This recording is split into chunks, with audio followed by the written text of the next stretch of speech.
শতরূপে সারদা বই থেকে পাঠ, বিষয় শ্রীরূপিণী, রামানন্দ বন্দ্যোপাধ্যায়। ঠিক পরবর্তী অংশ। দেখো বাবা, সূর্য থাকে আকাশে আর জল থাকে নিচুতে। জলকে কি দেখে বলতে হয়, ওগো সূর্য, তুমি আমাকে উপরে তুলে নাও।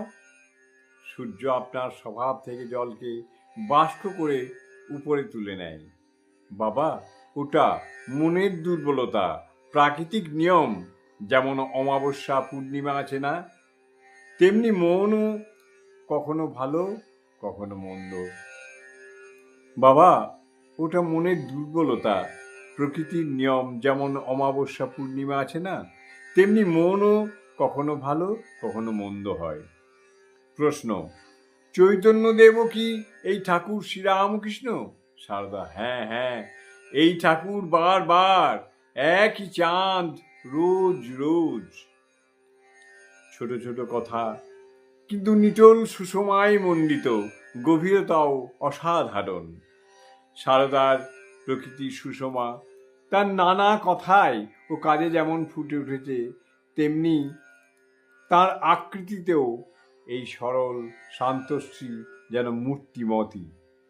শুধু কমনীয় মাধুর্য নয়, অসাধারণ গাম্ভীর্যের সংযমও রয়েছে সারদার কথায়। সকল মানুষের মর্যাদা রক্ষায় তিনি সচেষ্ট। তেলভোলোর মাঠে নিঃসঙ্গ সারদাকে পরিত্যাগ করে সঙ্গীদের নিরাপদ স্থানে চলে যাওয়ার ঘটনা পুনরাবৃত্তির অনুরোধকে নিবৃত্ত করে সারদা গম্ভীরভাবে বললেন, আমি সকলের কাছে ওই কথা বারবার বললে তাদের অপমান হয়। কটু কথার বদান্তরে না গিয়ে কত সহজে অথচ সংযমের দৃঢ়তায় বললেন, দুটো শব্দ বই তো নয়। জয় মা।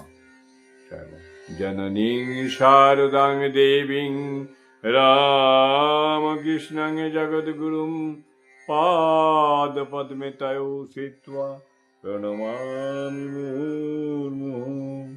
প্রণমামি মুহুর্মুহুঃ।